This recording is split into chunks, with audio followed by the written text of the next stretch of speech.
Le monde arabo-musulman réuni à la Mecque ce week-end. Riyad organise 3 sommets successifs pour mobiliser les pays arabes sunnites contre l'Iran. Le royaume wahhabite qui accuse Téhéran de vouloir déstabiliser le golfe Persique. Des tensions pourtant envenimées par la guerre économique que livre actuellement Washington à l'Iran. Un bras de fer auquel s'opposent plusieurs États arabes, plutôt réticents à suivre les États-Unis.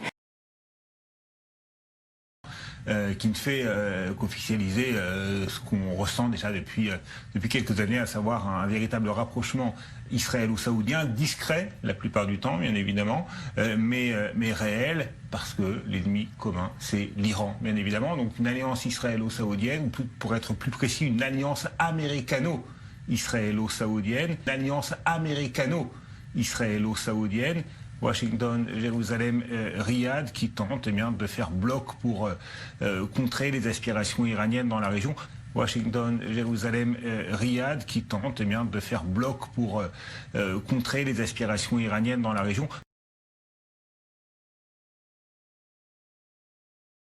Restons toujours à la Mecque où les pays du Golfe ont réaffirmé hier l'unité de leur rang pour faire face aux menaces iraniennes.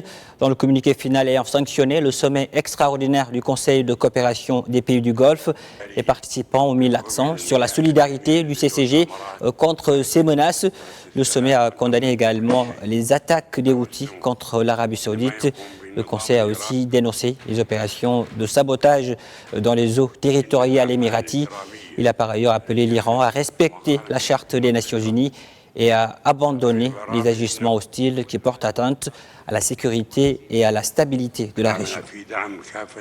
Et de son côté, la Russie a invité ces pays à signer un pacte multilatéral de non-agression dans la région. Nous pensons que l'invitation iranienne à signer un pacte multilatéral de non-agression dans la région du Golfe Persique est arrivée à point. Nous en avons discuté aujourd'hui également. Cette invitation s'ajoute à une autre initiative russe visant à mettre au point un ensemble de mesures pour renforcer la confiance dans le Golfe Persique. À nos amis et collègues arabes, nous répétons que toutes ces options nous semblent toujours pertinentes et que nous sommes prêts à les aider à les réaliser. À mon avis, un succès dans ce domaine contribuera à sauver l'accord sur le nucléaire iranien. J'espère que les dirigeants arabes qui se réunissent à la Mecque pour un sommet entendront cet appel russo-iranien, les invitant à résoudre les problèmes et à apaiser les tensions grâce aux accords.